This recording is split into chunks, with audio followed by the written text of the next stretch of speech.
ጤና ይስጥልን ተከበራችሁ የሬዲዮ ቤተሰቦችና አድማጮች የዕለቱን ዜናዎች እናሰማችኋለን። ዜናው የምናሰማችሁን ሀብታሙ አስፋና ታምሩግራን ባለንበት ሰዓት አቆጣጠር የዛሬ መጋቢት 4 ቀን 2018 ዓ.ም ዜናዎችን ከማሰማታችን በፊት አርዕስተ ዜናውን እናስቀድማለን። የፋኖ የሌሊት ኦፕሬሽንና ድሉ፣ የጋማው አደጋና ሙስና፣ የትግራዩ ተቃውሞ፣ የፋኖ ኮማንዶዎች፣ የአዲስ አበባ ማንነት ተኮር እስር፣ ዲያስፖራና የጠቅላይ ሚኒስትሩ አማካሪ ትራምፕና ኢሚግሬሽን ዘመቻቸው፣ የኢራን መሪዎች የሚሉና ሌሎችም ወቅታዊ ዜናዎች ያሉን ዝርዝሩን እንሆ።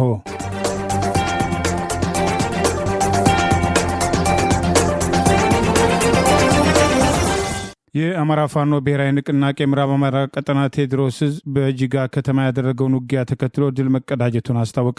የአማራ ፋኖ ብሔራዊ ንቅናቄ ምዕራብ አማራ ቀጠና ቴዎድሮስ ዕዝ 109ኛ ኮር ሕዝብ ግንኙነት መምሪያ ዛሬ መጋቢት 4 ቀን 2018 ዓ.ም ይፋ ባደረገው መረጃ በቴዎድሮስ ዕዝ 109ኛ ኮር 77ኛ ክፍለ ጦር ምዕራብ ጎጃም ዞን ጅጋ ከተማ በመሸገው የጠላት ስልጣን አስጠባቂ ኃይል ላይ የሰነዘረውን ጥቃት ተከትሎ ሙሉ ለሙሉ መደምሰሱንና 40 መሳሪያ መማረክ መቻሉን አስታወቀ።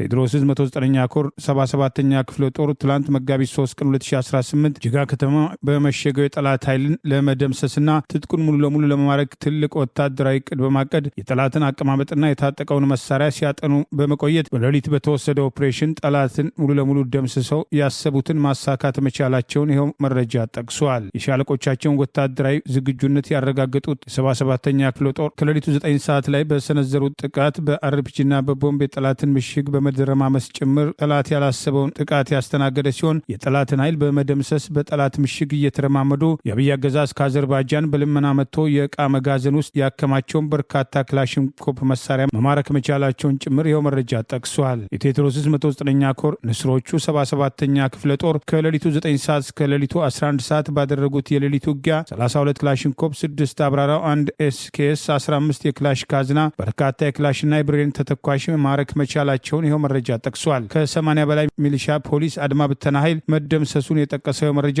ከፍተኛውን ያገዛዙ ኃይል ከፍኖተ ሰላም ወደ ጅጋ የተንቀሳቀሰ ቢሆንም አስከሬን በሁለት አይሱዚና በ3 ፓትሮል መኪና ወደ ፍኖተ ሰላም በዛሬው ዕለት ሲያመላልስ ማርፈዱን የአማራ ፋኖ ብሔራዊ ንቅናቄ ቴዎድሮስ ዕዝ 109ኛ ኮር ሕዝብ ግንኙነት መምሪያ ዛሬ መጋቢት 4 ቀን 2018 ባወጣው መረጃ ጠቅሶ ንቅናቄ ያወጣውን የምህረት አዋጅ የተቀበሉ ሕይወታቸውን ሲያተርፉ እምቢ ያሉ ከቆፈሩት ምሽግ እየተደፉ ይገኛል በማለት ፋኖ ያወጣውን የምህረት አዋጅ ሌሎችም ሊከተሉ እንደሚገባ ጥሪ አቅርበዋል። ይህ በእንዲህ እንዳለ የፋኖን የምህረት አዋጅ የተቀበሉ በምስራቅ አማራ ቀጠና ምኒልክ ዕዝ ተጨማሪ 5 ያገዛዙ ስልጣን አስጠባቂ ወታደሮች ፋኖን መቀላቀላቸው ተገለጸ። የአማራ ፋኖ ብሔራዊ ንቅናቄ ምስራቅ አማራ ቀጠና ምኒልክ ዕዝ ዛሬ መጋቢት 4 ቀን 2018 ይፋ ባደረገው በዚሁ መረጃ ካገዛዙ ጦር 11ኛ ዕዝ 203ኛ ኮር 83ኛ ክፍለ ጦር 4ኛ ሬጅመንት 5 አባላቶች መገናኛ ሬዲዮና ሙሉ ትጥቃቸውን ጨምሮ በመያዝ ትላንት መጋቢት 3 ቀን 2018 ፋኖን መቀላቀላቸውን ዛሬ ባወጣው መረጃ ገልጿል። አገዛዙ የሃይማኖት ተቋማትና የሃይማኖት አባቶችን ኢላማ ያደረገ ዘመቻ በይፋ መጀመሩና ተስፋ መቁረጡን ጭምር ሙሉ መረጃ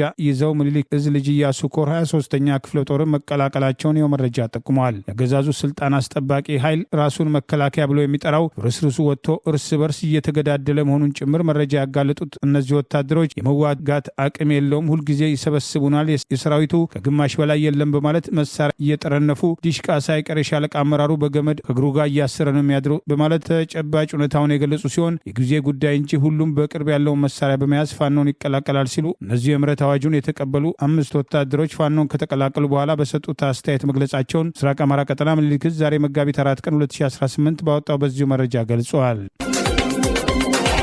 በደቡብ ኢትዮጵያም ጋሞ ዞን ውስጥ ከባድ ዝናብና ከባድ ጎርፍም ባስከተለው የመሬት መንሸራተትም ሳቢያ የሞቱት ሰዎችን ለመዘከር ለ3 ቀናት የሚቆይ ብሔራዊ ሐዘን ታወጀ።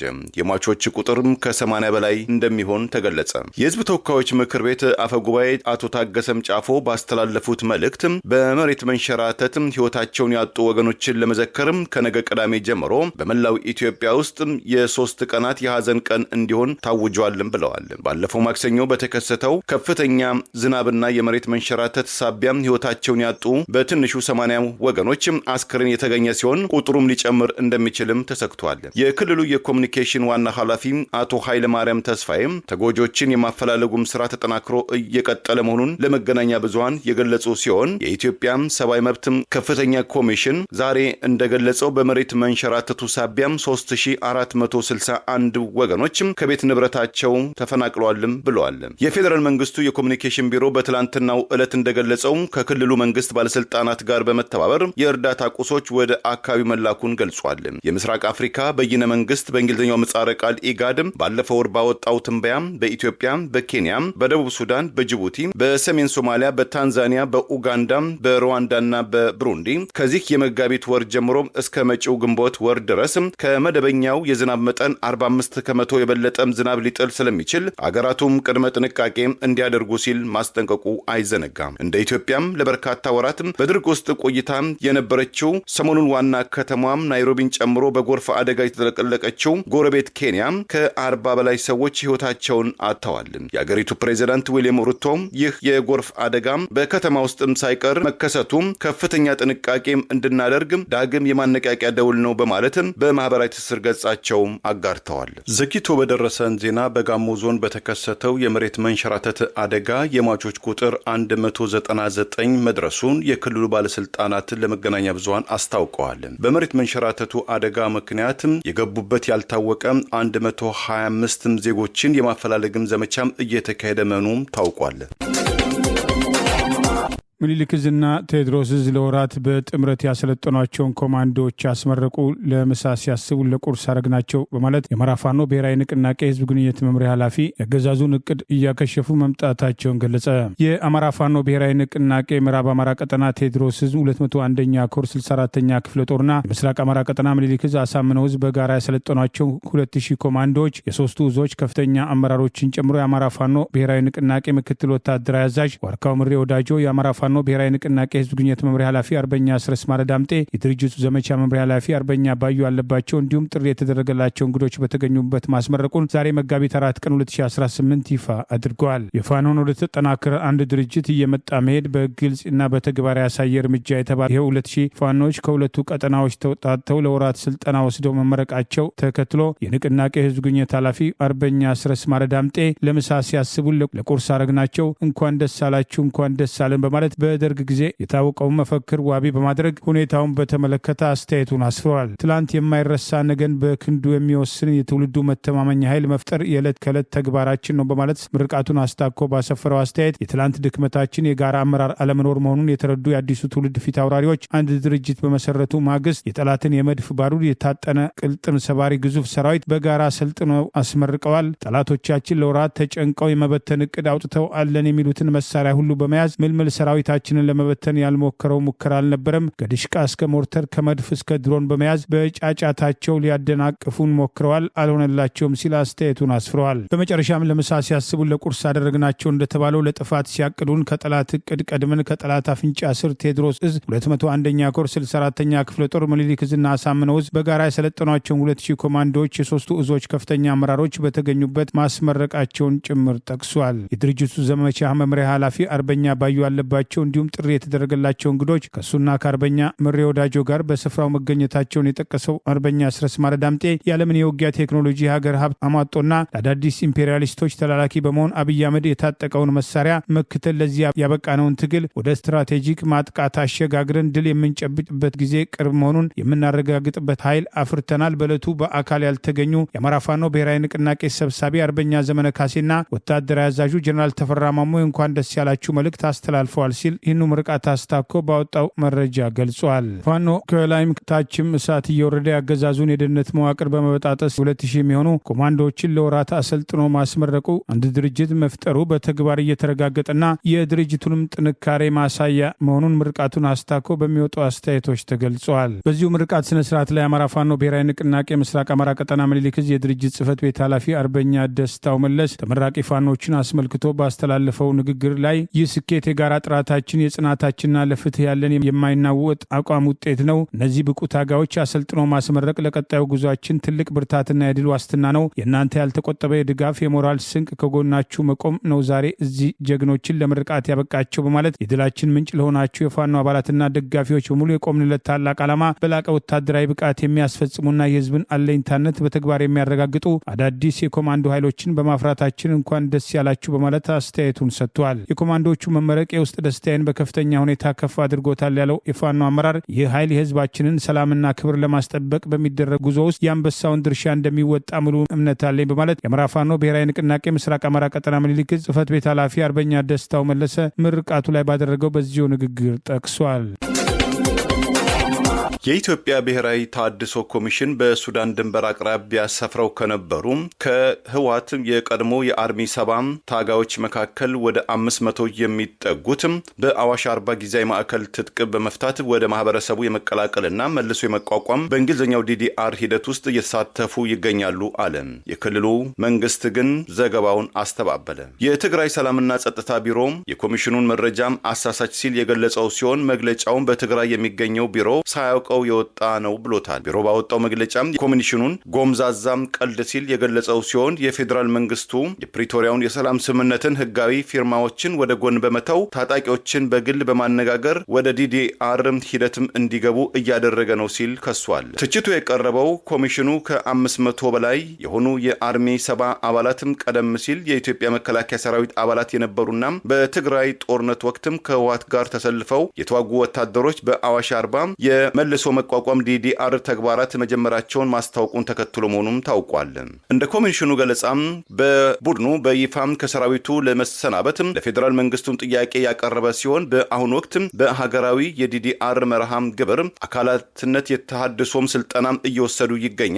ሂደቱም በሰሜን ኢትዮጵያ የ2 ዓመቱን የጦርነት ላበቃው የፕሪቶሪያ የሰላም ስምምነትም ተገዢ መሆኑን አመላካች ነው ብሎታል። ኮሚሽኑ በማከልም ተሳታፊዎቹ ወደ ሲቪል ማህበራዊ ህይወታቸው ከማህበረሰቡ ከመቀላቀላቸው በፊት የማረጋገጫ፣ የምዝገባ፣ የመሰናበቻ እንደዚሁም የስነ ልቦናና የዜግነት ተሃድሶ ስልጠናዎችን እየወሰዱ መሆኑን ገልጾ ስልጠናውን ሲያጠናቅቁም የመቋቋሚያ ክፍያም ገንዘብ እንደሚሰጣቸውም አስታውቋል። ባለፈው ሰኔ 2017 ዓ.ም ብሔራዊ ተሃድሶ ኮሚሽን ከትግራይ ክልል 45000 የቀድሞ ታጣቂዎችን ተሰናብተው ወደ ማህበረሰቡ መቀላቀላቸውን የገለጸም ሲሆን ይህም ኮሚሽኑ ሂደቱን ያጠናቀቁትም 17000 ብቻ ናቸው ብሎ ከዘገበ ከሁለት ወራት ባነሰ ጊዜ ውስጥ የታየ ከፍተኛ ጭማሪ መሆኑም ተመልክቷል።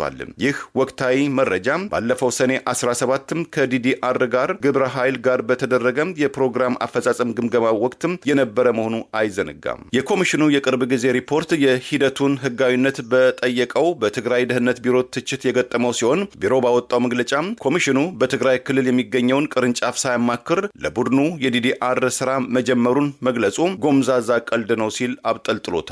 ቢሮ በማከልም የፌዴራል መንግስቱ የፕሪቶሪያውን የሰላም ስምምነት ህጋዊ ፈራሚዎችን ወደ ጎን በመግፋትም ታጣቂዎችን በግል ለማነጋገር እየሞከረ ነው ሲልም ወንጅሏል። በህግና በስርዓት መመራትን እንደ ውርደት የሚቆጥረው ያለው የብልጽግና ፓርቲ የፕሪቶሪያው ሰላም ስምምነትን ህጋዊ ፈራሚ ወደ ጎን በመግፋትና ታጣቂዎችን በግል በማግባባት በአዋሽ አርባ ወደ ዲዲአር እንዲገቡ በማድረግ ስልጠና ላይ ለማቆየት በሚያደርገው ቅዠት ውስጥ ሆነም ሲንቀጠቀጥም እያየን ነው ሲልም ተችቶታል። የፕሪቶሪያው የሰላም ስምምነት ፈራሚ የሆኑት የፌዴራል መንግስቱና የህወሓት ባለስልጣናትም ከቅርብ ጊዜያት ወዲህ የቃላት ጦርነት ውስጥ መግባታቸው አይዘነጋም። የጠቅላይ ሚኒስትሩ አማካሪና ህዝብን በመካዱ በተደጋጋሚ ወቀሳ የሚቀርብበት ዳንኤል ክብረት በውጭ ያሉ ለምን ሲሞቱ ወደ ሀገራቸው ይመጣሉ ማለት ለማሽሟጠጥ መሞከሩ ወቀሳ አስከትሎበታል። አገዛዙ ጦርነት በከፈተ ቁጥር ህዝብን በማብሸቅና የጦርነት ቅስቀሳ በማድረግ ስሙ በዓለም አቀፍ የሰብአዊ መብት ተሟጋቾች ጭምር በወቀሳ የሚነሳውና በዘር ማጥፋት ቅስቀሳ የሚጠራው በሚኒስትር ማዕረግ የጠቅላይ ሚኒስትሩ አማካሪ ዲያቆን ዳንኤል ክብረት ኢትዮጵያውያን በውጭ አገር ሆነው ለሀገራቸው መቆርቆራቸውና አገዛዙን ማውገዛቸውን ታሳቢ አድርጎ ሲሞቱ ለምን እዚህ መጥተው ይቀበራሉ በማለት ማን ባቆመው አገር ይመጣሉ ሲል በውጭ ያሉ ኢትዮጵያና ትውልደ ኢትዮጵያ ለሀገራቸው የሚያደርጉትን ፖለቲካዊ፣ ማህበራዊና ኢኮኖሚ አስተዋጽኦ ወደ ጎን በማድረግ የጥላቻ ንግግር መናገሩ ወቀሳ አስከትሎበታል። በውጭ የሚኖሩ ኢትዮጵያና ትውልደ ኢትዮጵያን ወደ ሀገራቸውና ቤተሰቦቻቸው የሚልኩት ገንዘብ በየዓመቱ አገዛዙ በከፍተኛ ደረጃ የሚጠቀምበትና ይህንን ውጭ ምንዛሪ ለከፈተው ጦርነት ጭምር የጀርባ አጥንት አድርጎ የሚጠቀምበት ከቤተሰቦቻቸው አልፎ የሀገሪቱን ኢኮኖሚ ለመደጎም የሚፈልጉበትና በውጭ የሚኖረው ጥቂቱ ኃይል በአገር ውስጥ በህዝብ ላይ የተከፈተውን ጦርነት ኢፍትሐዊ አሰራርና አድሎና ዘረኝነትን መቃወሙን እንደ ትልቅ ኃጢአት በመቁጠር እዛ ኖረው ሲሞቱ ኢትዮጵያ ቅበሩን ይላሉ በማለት የሰጠው አስተያየት ትላንት አለቃው ስንኖር ኢትዮጵያዊ ስንሞት ኢትዮጵያዊ በማለት ዲያስፖራውን በንግግር ለማማላል የሞከሩበት ሂደትና ባለፉት 8 ዓመታት ለሚጠጋ ጊዜ በተግባር እየተሸነፉ ለመጡበት ጸረ ኢትዮጵያ አቋማቸው የሚቀርብባቸውን ተቃውሞ ተከትሎ ዲያስፖራውን ለማሸማቀቅ የሄደበት ርቀት እጅግ አሳፋሪ እንደተለመደው የወሰደው አገዛዙን አስደስታለሁ ብሎ የሚያደርገው ድርጊት መሆኑን በመጥቀስ ወቀሳ ቀርቦበታል። የህግ ባለሙያው ትውልደ ኢትዮጵያዊ ሙሉ ዓለም ጌታቸው መሀይምነቱን እንደ ጌጥ የሆነለት ግለሰብ ማለት ይሄ ነው በማለት የዲያቆን ዳንኤል ክብረት ንግግርን በተቃውሞ ያነሱ ሲሆን በውጭ ያለው ኢትዮጵያ የሚልከው ምንዛሪ መስሎኝ ሀገሪቱን ከውድቀት የታደጋት እርሱ ስለምንድን ነው ልጁን እዚህ ልኮት ቢዝነስ የሚያሰራው? በውጭ ያሉ ኢትዮጵያኖች በሚልኩት ገንዘብ የእርሱ አስተዳደር ያራቆታቸው ወገኖቻችን ለብሰው በልተው እንዲያድሩ ጠፍቶት እኮ አይደለም። ሰባኪ እያለስ ውጭ ካሉ ኢትዮጵያን በሚሰበሰበው ገንዘብ አልነበር የሚኖረው? መጽሐፉን ሸጦ የሚሄደው በተረት ተጀምሮ ከተረት ያልተሻገረ እውቀት ያለው ሰው ስትሆን እንዲህ ትናገራለህ በማለት የዲያቆን ዳንኤል ክብረትን የጥላቻ ንግግር በወቀሳ አንስተዋል። በህዝብ ላይ የተከፈተውን ጦርነት ለአገር እንደተከፈተ ዘመቻና አገርን እንደማዳን ድርጊት በመቁጠር በዲያስፖራው ላይ ለመሳለቅ የሞከረው ዲያቆን ዳንኤል ክብረት ቀደም ሲል በትግራይ የነበረውን ጦርነት ተከትሎ በህዝብ ላይ የዘር ማጥፋት ቅስቀሳ በማድረጉ በዓለም አቀፍ የሰብአዊ መብት ተሟጋቾች እና በአሜሪካ መንግስት ሪፖርት ጭምር በስም መጠቀሱ አይዘነጋም። ግን እኔ ምንድን ነኝ? በቃ ታስከብረው ራሷ ይሄን የሚለው ሰው ከኢትዮጵያ ምንም መጠየቅ የለበት ምንም። ለምሳሌ አንዳንድ ጊዜ በውጭ የሚኖሩ ሰዎች የሚገርመኝ ሂደት አላቸው። ኢትዮጵያን የሆነ ነገር ያደርጋሉ፣ ይሟገታሉ። መጨረሻ ሲሞቱ ለምን ቅበሩን ይላሉ። ማን ባስጠበቀው አገር ነው ማን መጥቶ የሚቀበረው? አገር ዝመት ብትባል እኮ እኛንን ምን ዘምተው? አሜሪካዊ አይዘምትም፣ ጃፓናዊ አይዘምትም፣ ጀርመናዊ አይዘምትም። እኔና እናንተንን ምን ዘምተው? እሺ እኛ ዘምተን ባከበርናት ሀገር ለምን ታዲያ ሌላ ነገር ይፈልጋሉ? ጀግነታቸውን ቀይረዋል፣ ፓስፖርት ወስደዋል። የእኛን ችግር ላለመካፈል መርካቶ ቢወደድና ቢረክስ እኔና እናንተን የምንጎዳው ሄደዋል። እነሱ በኒውዮርክና በዋሽንግተን ወይም በለንደንና በአምስተርዳም ገበያ ነው የሚመሩት። ዲያቆን ዳንኤል ክብረት ኢትዮጵያን ለእሱና ለአለቃው የግል ንብረት አድርጎ መቁጠሩ የሚያስገርም እንዳልሆነ የሚጠቅሱ ሌሎች ወገኖች ጭምር በውጭ የሚኖረው ኢትዮጵያዊና ትውልደ ኢትዮጵያዊ ለ1 ወርና 2 ወር የውጭ ምንዛሪ ወደ አገር ቤት መላክ ቢያቆም አገዛዙን የበለጠ ማሽመድመድ የሚችል ቢሆንም አገዛዙ የሚሰበስበውን የውጭ ምንዛሪ ለጦር መሳሪያና ብልጭልጭ ፕሮጀክት በማድረግ ህዝቡ እንዳይናገር አፍኖ በውጭ ያለው ህዝብ አልፎ አልፎ ለመናገር መሞከሩም እያበሳጨው በመምጣቱ ዲያስፖራው ለዚህ ተግባራዊ ምላሽ ሊሰጥ ይገባል የሚሉ ጥሪዎችና አስተያየቶችም ተከትለው ቀርበዋል። በውጭ የሚኖሩ ኢትዮጵያውያን ለአገራቸውና ለወገናቸው ተቆርቁሮ ትግል የሚያደርጉ ቁጥራቸው የሚጠበቀውን ያህል ባይሆንም እያደረጉ ያለው አስተዋጽኦ አገዛዙን እየረበሸው መምጣቱን በመገንዘብ ትግላቸውን አጠናክረው ለወገናቸው ድምፅ መሆን እንዲቀጥሉ አገዛዙ በአማራ ህዝብ ላይ የከፈተውንም ጦርነት ተከትሎ ዳንኤል ክብረት በተመሳሳይ የጥላቻ ቅስቀሳ በማድረግ በንጹሐን ላይ የሚፈጸሙ ጭፍጨፋዎች ማግስት አጀንዳ ለመስጠት ሲሞክር በመቆየቱ ተደጋጋሚ ወቀሳ ሲቀርብበት ቆይቷል። ከትግራይ ወደ አዲስ አበባ የመጡ ወጣቶች ፓስፖርት በሚጠይቁበት ወቅት ቴክኒክ ችግር እየተባለ እንዳይሰጣቸው መደረጉን በቅሬታ እያነሱ ነው። አንዳንዶቹ እየተያዙ የህወሓትን ወታደራዊ ቁመና በተመለከተ በተለይም በቅርቡ ጸረ ድሮን ታጥቋል መባሉን ተከትሎ ተይዘው እንደሚጠይቁ የሚጠቅሱ መረጃዎች ወጥተዋል። አገዛዙ ከትግራይ ጋር ዳግም ጦርነት ውስጥ ይገባል በሚባልበት በዚህ ወቅት ጦርነቱን በመሸሽ ወደ አዲስ አበባ በአየርና በየብስ ትራንስፖርት የሚመጡ የትግራይ ወጣቶች መካከል ብዙዎቹ ፓስፖርት ለማውጣት እየተንገ ላቱ መሆናቸውን በቅሬታ መግለጽ ጀምረዋል። እንግልቱ መነሻ ከሌሎች የኢትዮጵያ አካባቢዎች ለመጡ ፓስፖርት በቀላሉ በተባለውና በቀጠሯቸው መሰረት ሲያገኙ ከትግራይ የመጡ ግን ዛሬ ቴክኒክ ተበላሽቷል በሚል ተልካሻ ምክንያት በተደጋጋሚ ፓስፖርት በቀጠሯቸው ማውጣት አለመቻላቸው ቅሬታ ያስነሳ ሲሆን ይህንኑ ተከትሎ በመስሪያ ቤቱ አካባቢ ቅሬታ ለማንሳት የሞከሩ አንዳንዶች አስተያየታቸውን መሰረት አድርገው በደህንነት አባላት ተይዘው በትግራይ ያለውን ወታደራዊ ቁመና በተመለከተ ጥያቄ እንደሚቀርብላቸው ማኔላካቸው እነ ደብረ ጽዮን ያላቸው የጦር መሳሪያ ምንድን ነው? በትግራይ ያሉ እንቅስቃሴዎች ምን ይመስላሉ? ከሚል ጀምሮ ህወሓት ጸረ ድሮን መታጠቁን በተመለከተ የምታውቁት መረጃ ምንድን ነው? በሚል በግልጽ ራሳቸውን የጌታቸው ረዳ ደጋፊ በማድረግ በአዲስ አበባ ችግር አይገጥመንም ያሉና በቅርቡ ከትግራይ የመጡ ወጣቶች መካከል አንዳንዶቹ ለእስርና ለጥያቄ የተዳረጉ ሲሆን የእስር ዘመቻው ሊጨምር እንደሚችል ስጋታቸውን እየገለጹ ነው። አገዛዙ ዳግም ከህወሓት ጋር ጦርነት ውስጥ ሊገባ ይችላል የሚሉ ስጋቶች ባየሉበት በዚህ ወቅት በርካታ ወጣቶች የጦርነት ጭዳላ ለመሆን ሽሽት የጀመሩ ሲሆን ሽሽተው ከሚመጡት መካከል አገዛዙ በጤናማ አመለካከት ያልተመለከታቸውን አልፎ አልፎ እያሰረ ሲሆን ከሚታሰሩት መካከል በአዲስ አበባ የሚኖሩ ባለፉት ዓመታት ከኤርትራ የመጡ ወጣቶችም ጭምር እንደሚገኙበት ታውቋል። ከታሰሩ ወጣቶች መካከል በምልጃና በጉቦ የሚፈቱት ያሉትን ያህል አንዳንዶች ያለ ጠያቂ እየታሰሩ መሆናቸውና በተደራጀ መንገድ ቅሬታቸውን ጌታቸው ረዳ ለሚመራው ስምረት ፓርቲ ጭምር ያስታወቁ ቢሆንም ከመንግስት ጋር ተነጋግረን ችግር እንፈታለን የሚል የፓርቲው ሰዎች ምላሽ የሰጧቸው ቢሆንም መፍትሄ እንዳላመጡላቸው በቅሬታ ማንሳታቸው እነዚሁ ምንጮች ጠቅሰዋል። ህወሓት በበላይነት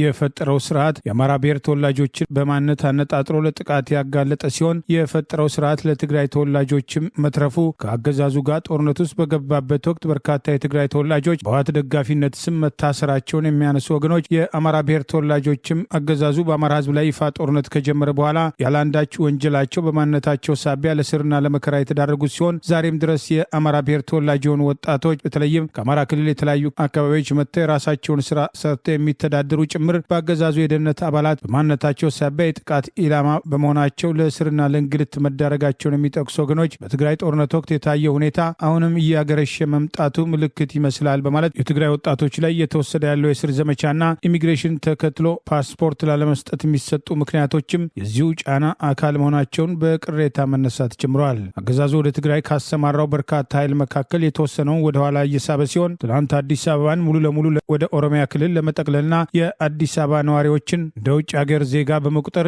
የኢሚሬትን ልምድ ቀስመን ከተማዋን ወደ ኦሮሚያ ክልል ማስተዳደር አለብን፣ ሌላው ሰርቶ ይኖራል፣ መምረጥም ሆነ መመረጥ አይችልም፣ የመሬት ባለቤትነት መብት የለውም የሚሉ የሀገሪቱን ዜጎች ዜግነት የመክፈፍና እንደ ውጭ ሀገር ዜጋ የመቁጠር እብሪት በኦሮሞ ብልጽግና ፓርቲ ከፍተኛ አመራሮች የተዘጋጀ ሰነድ የዚሁ ፓርቲ ደጋፊዎች በሆኑና በፌዴራል መንግስት ውስጥ በተለያየ ኃላፊነት የሚያገለግሉ ግለሰቦች በተደራጀ መንገድ በማህበራዊ ሚዲያ አሰራጭተው መወያያ መሆኑን ጠቅሰን መዘገባችን አይዘነጋም። ሰነዱ አገዛዙ የኦሮሞ ህዝብን በደጋፊነት ለማሰለፍ የወሰደውና የአፈና ስርዓቱን ለማስቀጠል አደገኛ የዘር ካርድ እየሳበ መሆኑን በቅሬታ ሲነሳ ቆይቷል። የአዲስ አበባ ምግብና መድኃኒት ባለስልጣን የኮልፌ ቅርንጫፍ ጽህፈት ቤትም በከፍተኛ መርዛማ ንጥረ ነገር የተጠቃ የተባለም 90 ኩንታል በርበሬ ወደ ማህበረሰቡ ሳይሰራጭ ማስወገዱን አስታወቀ። ምርቱ ከማህበረሰቡ በተገኘ ጥቆማ በኮልፌ ቀራኒዮ ክፍለ ከተማ ወረዳ 07 በሚገኝ የኮልፌ ሁለገብ የገበያ ማዕከል መደብር ውስጥ መገኘቱ የተገለጸ ሲሆን የቅርንጫፍ ጽህፈት ቤቱ ስራ አስኪያጅም ሲስተር ሙኒራ ነጋሽም እንደገለጹትም ለምግብነት ተዘጋጅቶ ሊሰራጭ የነበረ ያሉትም አልፎክሲን በተባለ መርዛማ ኬሚካል የተመረዘው በርበሬ ምርትም ግምታዊ ዋጋ ከ8 ሚሊዮን ብር በላይ እንደሆነም ተናግረዋል። ምርቱ በኢትዮጵያ የተስማሚነት ምዘናም ድርጅትም በላቦራቶሪ ተፈትሾ በከፍተኛ የመርዛማ ክምችት እንዳለበት የተረጋገጠ ሲሆን ይህም ወደ ማህበረሰቡ ቢሰራጭ ኖሮ ለተለያዩ የጤና ጉዳቶች የሚያደርስም ችግር ይፈጥር እንደነበረም ኃላፊዋም ተናግረዋል። ባለስልጣን መስሪያ ቤቱ ህብረተሰቡ የሚገዛቸውን ማንኛውም ለምግብነት የሚውሉ ምርቶችን ጥራትና ደህንነታቸው የተረጋገጠ መሆኑን በማረጋገጥ ጤናውን እንዲጠብቅ ሲልም አሳስቧል። ከዚህም በተጨማሪ መሰል ህገወጥ ተግባራትን በጋራ ለመከላከል ማንኛውም ዜጋ በ8864 ነጻ የጥቆማ መስመር በመደወል መረጃም እንዲሰጥና ትብብሩንም እንዲያጠናክር ሲል ጽህፈት ቤቱም ጥሪ አቅርቧል። በኢትዮጵያ ውስጥ አንዳንድ ስግብግብ ነጋዴዎችም የህጉ ልልነትን በመመልከት በአቋራጭም ሀብት ለማጋበስ በመወጠን እንደ ቅቤም ዘይት፣ በርበሬም፣ ስንዴ የመሳሰሉ ወሳኝ መሰረታዊ ምግቦችን ከባዕድ ንጥረ ነገሮች ጋር በመቀላቀል ሸማቹን ማህበረሰብ ለኢኮኖሚያዊ ኪሳራም ለጤና ጉዳት የመዳረጋቸው እኩይ ተግባራትም እየተለመዱ መምጣታቸውን በርካታዎች በቅሬታና በሐዘን ይገልጣሉ። ከአገሪቱ በርካታ አካባቢዎች ከጊዜ ወደ ጊዜ ከቁጥጥር ውጭ እየወጡ ነው የተባለው ገዢው ብልጽግና ፓርቲ በግንቦት ብቻውን ሮጦ የሚያሸንፍበትን ምርጫ ተከትሎ ለይስሙላ በተቆጣጠራቸው መገናኛ ብዙሃን የሚደረጉ ክርክሮች መገናኛ ብዙሃኑ የምርጫ ቅስቀሳን ተከትሎ ለገዢው ብልጽግና ፓርቲ ማድላታቸውን የሚጠቅስ የአሰሳ መረጃ ይፋ ሆነ። በገዢው ብልጽግና ፓርቲ ቁጥጥር ስር ያለው ምርጫ ቦርድ የሚያካሄደውና ግንቦት 24 ቀን 2018 ይካሄዳል የተባለው አገር አቀፍና የክልል ምርጫ በአገሪቱ የእርስ በርስ ጦርነት ባለበት በአማራ ህዝብ ላይ የተከፈተውን ጦርነት ተከትሎ በአማራ ክልል በርካታ አካባቢዎች በፋኖ ቁጥጥር ስር በሆኑበት በኦሮሚያ ክልል ከኦነግ ጋር የሚካሄደው ጦርነት ዛሬም ድረስ ያልተቋረጠና በርካታ አካባቢዎች ግጭቶች ባሉበት ከትግራይ ጋር ዳግም ጦርነት ለመግባት አገዛዙ እያቆበቆበ ባለበት በዚህ ወቅት ይካሄዳል የተባለው ምርጫ ተከትሎ ከተቃዋሚዎች ጋር ለይስሙላ የሚያደርገውን የምርጫ ክርክር ታሳቢ ማድረግ የምርጫ ድባብ ለመፍጠር የተሞከረ ቢሆንም በተጨባጭ መረጃ አገዛዙ በተቆጣጠራቸው የመንግስትና የፓርቲ መገናኛ ብዙሃን ለገዢው ፓርቲ ያደሉ መሆናቸውን የሚጠቅስ መረጃ ወጥቷል። የመገናኛ ብዙሃን በተለይም የመንግስት ሚዲያዎች ለተወዳዳሪ ፖለቲካ ፓርቲዎች ፍትሃዊ የአየር ሽፋን መስጠታቸው ለምርጫ ተአማኒነት ወሳኝ መሆኑን ኢትዮጵያን ኢንሳይደር ባደረገው የዳሰሳ ጥናት የመገናኛ ብዙሃንና የጋዜጠኞች የምርጫ አዘጋገብ ስነ ምግባርና አሰራር መመሪያ የመንግስት ሚዲያዎች ሁሉም ተወዳዳሪ ፓርቲዎች አቋማቸውን ለመራጮች ህዝቡ ለማቅረብ ፍትሃዊ እድል እንዲያገኙ የማድረግ ግዴታ የተጣለባቸው ቢሆንም በምርጫ ወቅት ለሚዘጋጁ የውይይት የክርክርና የቃለ መጠይቅ ፕሮግራሞች ተገቢ የዜና ሽፋን መስጠት እንዳለባቸው በህግ የተደነገገ ቢሆንም የኢትዮጵያ ብሔራዊ ምርጫ ቦርድ የስድስተኛው ሀገር አቀፍ ምርጫ ይፋ ባደረገበት ወቅት የቀድሞ የቦርዱ ሰብሳቢ ብርቱካን ሚደቅሳ ባደረጉት ንግግር ዛሬ እዚህ የምትቀርጹት የመንግስት ሚዲያዎች የመንግስት ባለስልጣናት ኮታቸው ላይ የተሰካው ማይክሮፎን የማይወልቅ ይመስል ሌት ተቀን የነሱን ቅስቀሳ ስታስተላልፉ ቆይታችሁ የተቃዋሚዎችን 10ና 15 ደቂቃ ማድረጋችሁ ፍትሐዊነትን አጉድሎብናል ማለታቸውን ያስታወሰው ዘገባ ዘንድሮም በተመሳሳይ ለገዢው ብልጽግና ፓርቲ ያደሉ መሆናቸውን በዳሰሳ ግኝቱ አጋልጧል። በምርጫ 2008 በተደረገው የሚዲያ ዳሰሳ በኢትዮጵያ ቴሌቪዥን ከጥር 16 2018 እስከ የካቲት 15 2018 ዓ.ም ባሉት ቀናት ውስጥ የቀረቡ የምሽት 2 ሰዓት ምርጫ ነክ ዜናዎች ማስታወቂያዎች የተሰጣቸውን አጠቃላይ ሽፋን፣ የዜናዎችን ይዘት፣ ከምርጫ ነክ ዜናዎች ውጭ ያሉ ዘገባዎችን፣ በምርጫ ተሳታፊ የሆኑ ፓርቲዎች ላይ የሚያሳድረውን አዎንታዊና አሉታዊ ተጽዕኖዎችን በመመርመር በተገኘው መረጃ መሰረት ብልጽግና ፓርቲ ከሌሎች ፓርቲዎች በተለየ ሰፊ የዜና ዘገባ ሽፋን እንደተሰጠው ለማረጋገጥ መቻሉን ይኸው ዘገባ ጠቅሷል።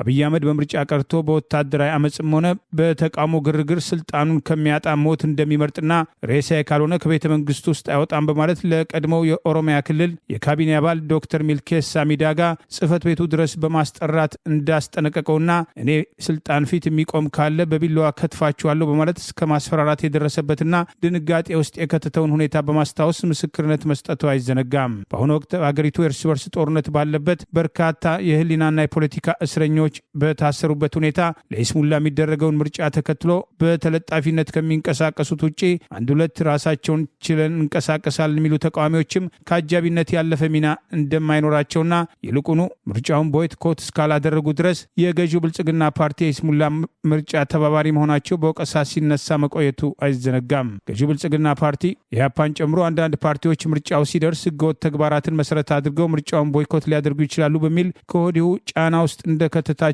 መረጃዎችን ጠቅሰን መዘገባችን አይዘነጋም።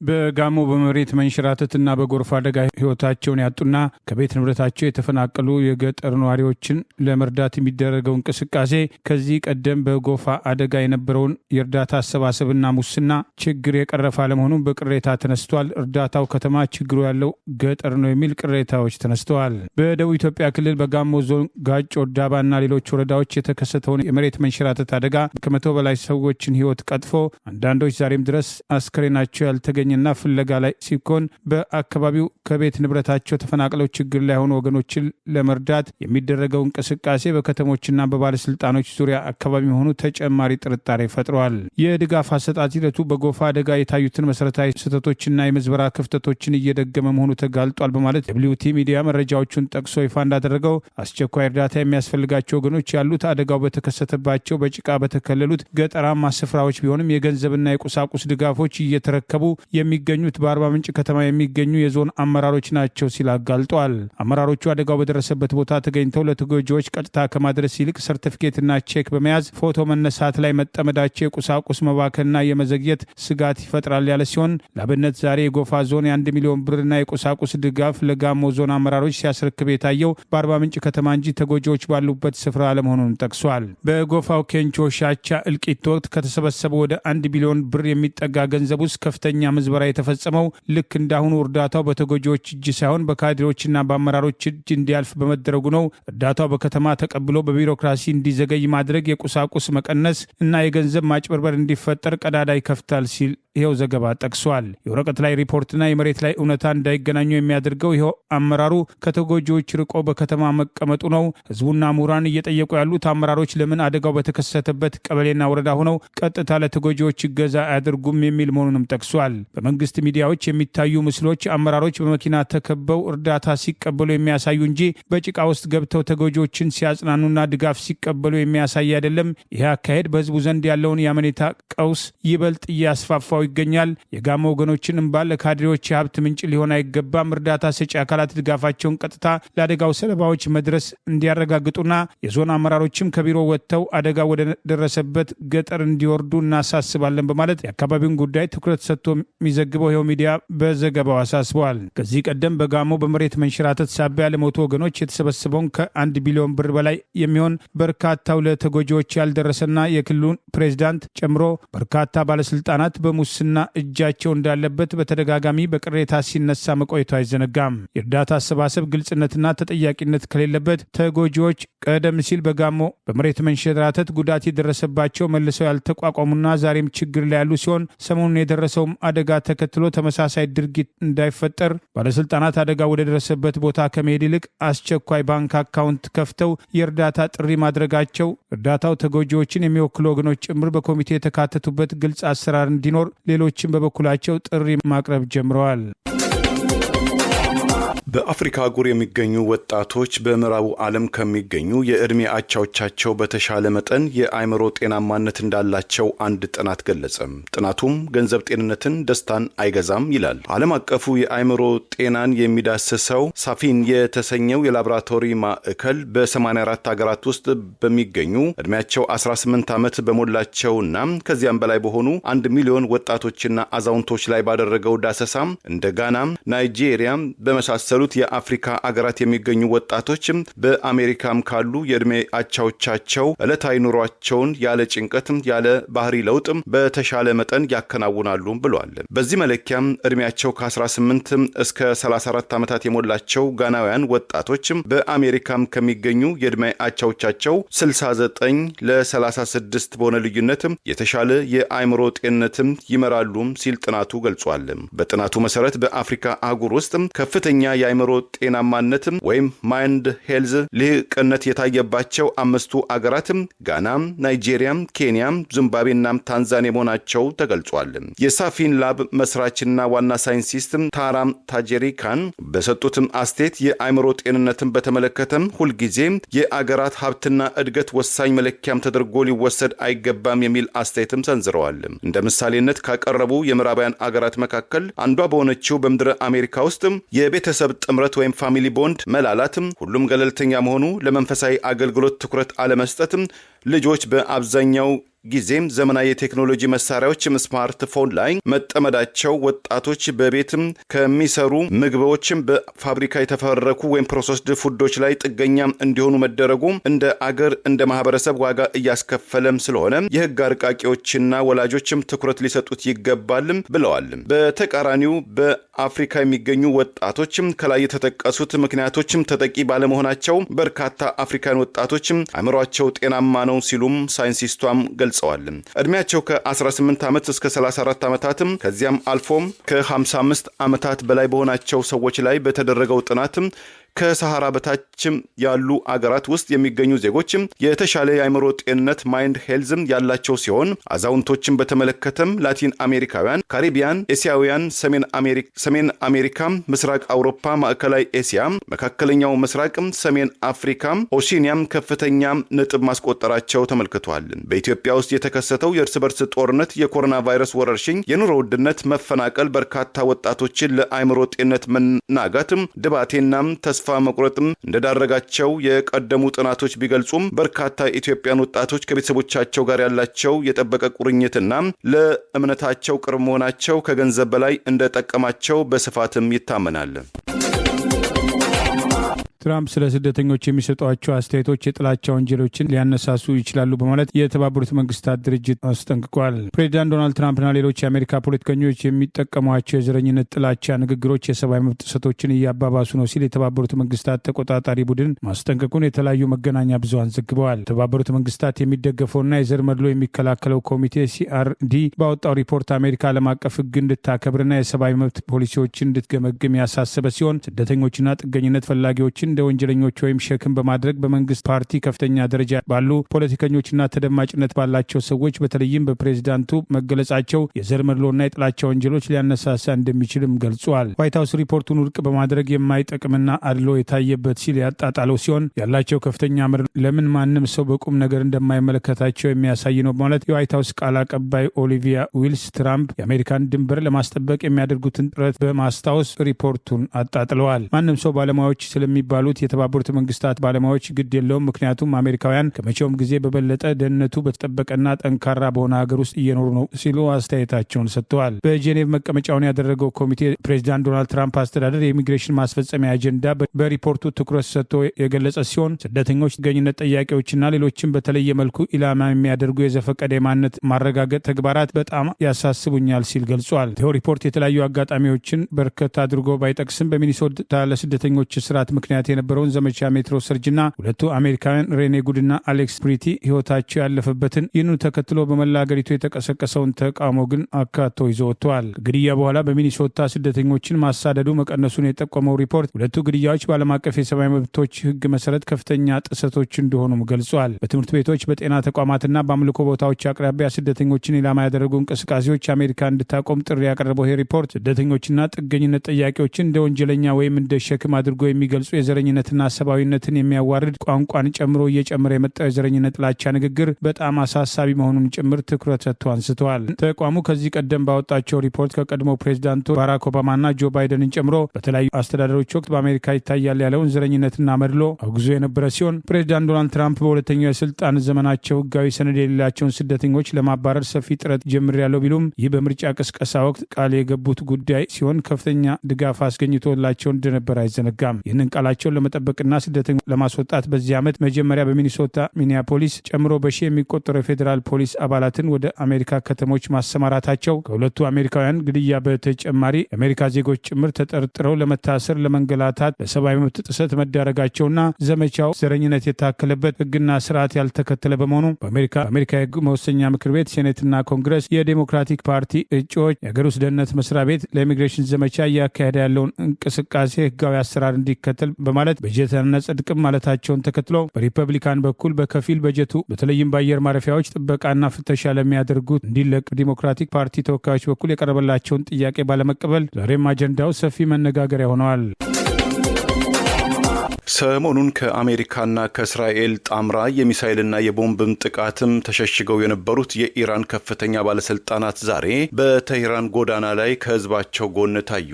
የአሜሪካው መከላከያ ሚኒስትር የአይጦች ተግባር ነው ሲሉም ዘለፉ።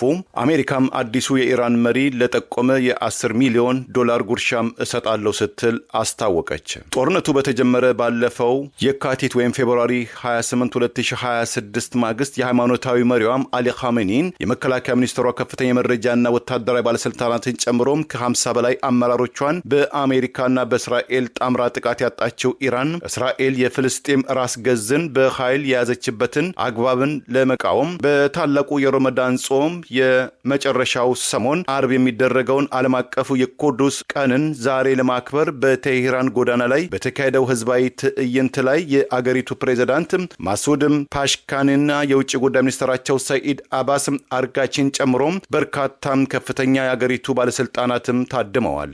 ላለፉት 13 ቀናት ከአየር ላይ በዘለቀው የአሜሪካና የእስራኤል ጣምራም ድብደባም የኢራን የኒኩለር ጣቢያዎችን ጨምሮ ከ15000 በላይ ወታደራዊ ኢላማዎች መመታታቸውን ዛሬ በአሜሪካው መከላከያ ተቋም ፔንታጎን ውስጥ የተናገሩት የመከላከያው ወይም የጦር ሚኒስትሩ ፔት ሄግስ ከአሜሪካና ከእስራኤል ጥቃትም የተረፉትም የኢራን መሪዎችን እንደ አይጦች እየተሽለኮለኩ ይገኛሉ። አዲሱ የኢራን መሪ ሞተጃብ ኻሜኒም ቆስለዋል። ከኛም ጥቃትም ለመሸሸግም እየተጣጣሩ ይገኛሉ። አባታቸውን ገድለናል። ትላንት የሰጡትም አስተያየትም የጽሁፍ መረጃ እንጂ በምስል የተደገፈ አይደለም ብለዋል። ይህ በዚህ እንዳለ የኢራን ሰንደቅ ዓላማና የሊባኖሱን ታጣቂ ቡድን ሂዝቦላ አርማን ያውለበለቡ በሺዎች የተቆጠሩ ኢራናውያን በአቅራቢያቸው እየፈነዳ የሚገኘውና የአንዲትን ሴትን ህይወት የነጠቀውን ቦምብን ገሸሽ በማድረግ በማድረግ ጸረ አሜሪካ መፈክሮችም ሲያሰሙም ተስተውለዋል። የአሜሪካና የእስራኤልም ጥቃትና ዛቻን ገሸሽ ያደረጉት የኢራኑ ፕሬዝዳንት ማሱድና የውጭ ጉዳይ ሚኒስትራቸው ከሰልፈኞች ጋር የጋራ ፎቶ ሰልፊ ሲነሱ የሚያሳይ ምስል በአገሪቱ ብሔራዊ ቴሌቪዥንም ተሰራይቷል። በዚህ እንዳለ በቀደመ ጥቃት ጉዳት ሳይደርስባቸው እንዳልቀረ የተጠረጠረው የኢራኑ አዲሱ የሃይማኖታዊ መሪ አሊ ኻሜኒ የት እንደሚገኙ ለጠቆመ $10 ሚሊዮን ጉርሻም እንደሚሰጥ የአሜሪካ የውጭ ጉዳይ ሚኒስትር ዛሬ ባወጣው የአፋልጉኝ መግለጫም አስታውቋል። እንደ አሜሪካ የውጭ ጉዳይ መስሪያ ቤት መግለጫም ከአዲሱ የኢራን ሃይማኖታዊ መሪ ኻሜኒም ጨምሮ የአገሪቱ ብሔራዊ ደህንነት ባለስልጣናት የሚገኙበት 10 ከፍተኛ አመራሮችን ለጠቆመ የገንዘብ ጉርሻው ይሰጣልም ብሏል። አምስቱ ተፈላጊዎች ማዕረጋቸውን እንጂ ምስላቸውና ስማቸው ለጊዜው አለመገለጹም ታውቋል። የአሜሪካ አስተዳደር ከዚህ ቀደም ለአልቃይዳው መሪዎች ቢንላዲንና አይዝማን አልዘዋሪ ለሶሪያው ፕሬዝዳንት አህመድ አልሻራ $10 ሚሊዮን ጉርሻ እንደሚሰጥ መረጃ ለሚሰጥ ማንኛውም ወገን ቃል መግባቱ አይዘነጋም። ለዛሬ ያለን ዜናዎች እነዚህ ናቸው። ዜና ውስጥ አደምጡ ለቆያችሁ የህብር ሬዲዮ ቤተሰቦችና አድማጮች ምስጋናችን ድረሳችሁ። የህብር ሬዲዮ ኦፊሻል ዩቲዩብ ቻናላችንን ሰብስክራይብ ያላደረጋችሁ ሰብስክራይብ በማድረግ በተጨማሪም የደውል ምልክቱን በመጫን የህብር ሬዲዮ ቤተሰብ እንድትቀላቀሉ በአክብሮት እንጋብዛለን። እንደ ወትሮ ሁሉ የህብር ሬዲዮ ቤተሰቦች ፕሮግራሞቻችንን ላይክ በማድረግ ሼር በማድረግ አስተያየቶቻችሁን በመስጠት አብሮነታችሁን እንድትገልጹ በአክብሮት እንጠይቃለን። በድጋሚ እናመሰግናለን። ጤና ይስጥልን። ቸር እንቆይ።